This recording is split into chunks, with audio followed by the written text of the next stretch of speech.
మనం కూడా అంతే. మనం కూడా అంతే. అంతకు మించి మనం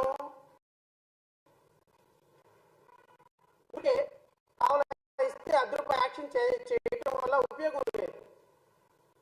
ఈవిడ అబద్ధాలు ఎలా ఉంటాయని మీకు ఒకసారి చెప్తా. కూటమి ప్రభుత్వంలో మంత్రుల దగ్గర నుంచి ముఖ్యమంత్రి వరకు అబద్ధాలు ఆడటం ఎలా పిహెచ్డీ చేశారో ఇది కూడా సోషల్ మీడియాలో వైరల్ అవుతుంది. ఇది కూడా నేను చెప్తాను మీకు. మీకు ఇచ్చిన పాత్రని పోషించండి సమర్థవంతంగా, అంతేగాని పావలాకి అదృప యాక్షన్ చేయమాకండి. మీకు అంత యాక్షన్ లేదు. మీరు హోమ్ మినిస్టర్ అయితే అయ్యి ఉండొచ్చేమో. మా మీద కేసులు పెట్టొచ్చు. ఎవడు భయపడేవాడు ఎవ్వడు లేడు ఇక్కడ. మీ వడతూపులకి ఎవ్వడు చింతకాయలు రాలవు, గుర్తుపెట్టుకోండి. ఈ క్షణానికి ఎన్నికలు జరిగితే మీ కూటమి ప్రభుత్వానికి 25 సీట్లు కూడా రావు. 100 రోజుల పరిపాలనలో మీరు సాధించిన ఘనత అది. మీరు 100 రోజుల పరిపాలనలో మీరు సాధించిన ఘనత ఎంత అంటే ఈ రోజు ఎలక్షన్లు పెడితే 25 సీట్లు కూడా రావు మీకు. మీ అదృష్టం, ప్రజల దురదృష్టం.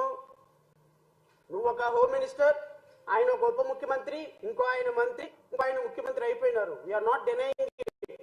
ప్రజల అధికారం ఇచ్చారు, చేయండి. కానీ అబద్ధాలు ఆడద్దు ప్రజా పరిపాలనలో. కులాన్ని టార్గెట్ చేయొద్దు. క్రిస్టియన్స్ని, ఎస్సీలని, ఎస్టీలని, ముస్లిమ్స్ని ఒక సెకండ్ గ్రేడ్, థర్డ్ గ్రేడ్ పీపుల్గా, వాళ్ళని ఒక చరిత్రహీనులుగా సృష్టించొద్దు దయచేసి. మేము కూడా మనుషులమే. We are also human beings. ఈరోజు మీరు మా హోమ్ మినిస్టర్ అయ్యారు కదా అని మీరు క్రిస్టియన్స్ని, లేకపోతే జీసస్ని అభిమానించే వాళ్ళని, లేకపోతే చర్చికి వెళ్ళే వాళ్ళని అవమానించొద్దు. హిందువులుగా ఉండం, క్రిస్టియన్స్గా ఉంటారు, ముస్లిమ్స్గా ఉంటారు. వీళ్ళందరూ కూడా ఈ భారతదేశంలో సెక్యులర్ కంట్రీలో భారతీయులుగా ఉంటారు. ఎందుకంటే డాక్టర్ బాబాసాహెబ్ అంబేద్కర్ ఎస్సీలకో రాజ్యాంగం, ఎస్టీలకో రాజ్యాంగం, ముస్లిమ్స్కో రాజ్యాంగం, హిందువులకో రాజ్యాంగం రాయలేదమ్మా. Article 25, article 26, article 27, article 31, article 14, article 19, article 16 అందరికీ ఒకటే. ఇప్పుడు మీరు హోమ్ మినిస్టర్ అయ్యేటప్పటికి మీ కులం మర్చిపోయినారు, హోమ్ మినిస్టర్ అయ్యేటప్పటికి మీ దేవుడిని మర్చిపోయినారు, హోమ్ మినిస్టర్ అయ్యేటప్పటికి మీకు షార్ట్ టైం మెమరీ వచ్చి మీకు మీరుగా అన్నీ మర్చిపోయినారు. మర్చిపోయి మీరు ఏదేదో పేలుతున్నారు. కొంచెం తగ్గండి. ఒకవేళ తగ్గకపోతే 2029లో తగ్గిస్తాం, కంగారు ఏం లేదు. తగ్గే రోజు వస్తుంది, తగ్గే రోజు చాలా తొందరలోనే ఉంటుంది, కంగారు ఏం పడద్దు.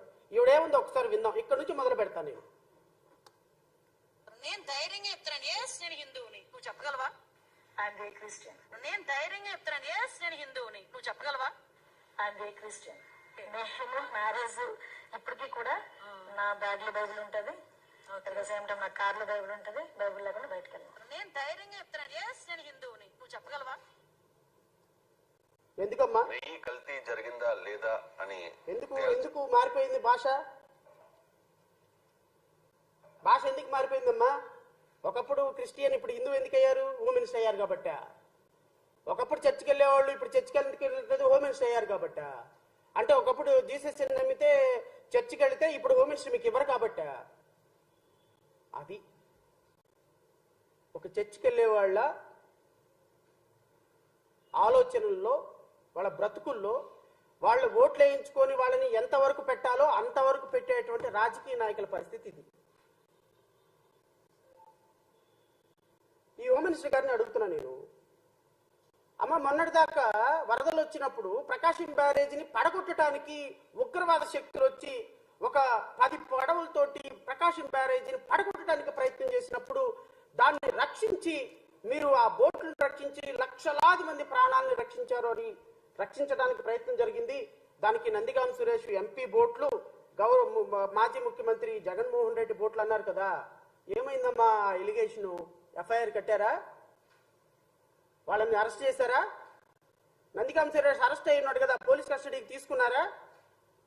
నువ్వు మీ ముఖ్యమంత్రి ఇద్దరు వచ్చి ప్రకాశం బ్యారేజీని పడగొట్టి వందల లక్షల మందిని ప్రకాశం బ్యారేజీలో నుంచి వరదలతో చంపడానికి వైఎస్ఆర్ కాంగ్రెస్ పార్టీ వాళ్ళు, గత ప్రభుత్వంలో ఉన్నటువంటి ప్రభుత్వం వాళ్ళు ప్రయత్నిస్తున్నారన్నారు కదా. మరి ఎఫ్ఐఆర్ కట్టి వాళ్ళని అరెస్ట్ చేయాలి కదమ్మా. మీరు ఏమైందమ్మా? ఎలిగేషన్ ఏమైందమ్మా? ఆ ముఖ్యమంత్రి గారు ఏమైపోయినారు?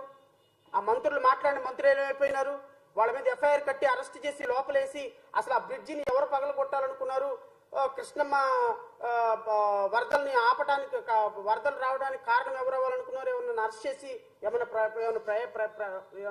ప్రయత్నం చేశారా? లేకపోతే కేవలం పొలిటికల్ ఎలిగేషన్ అయినా? లడ్డూలాగా పొలిటికల్ ఎలిగేషనా? పరమ పవిత్రమైన నదిని కూడా మీరు వదలలేదు రాజకీయాలకి. 100 రోజుల్లో 164 సీట్లు వచ్చినాయి కదా, ఇంకేం కావాలమ్మా మీకు ప్రజలకి?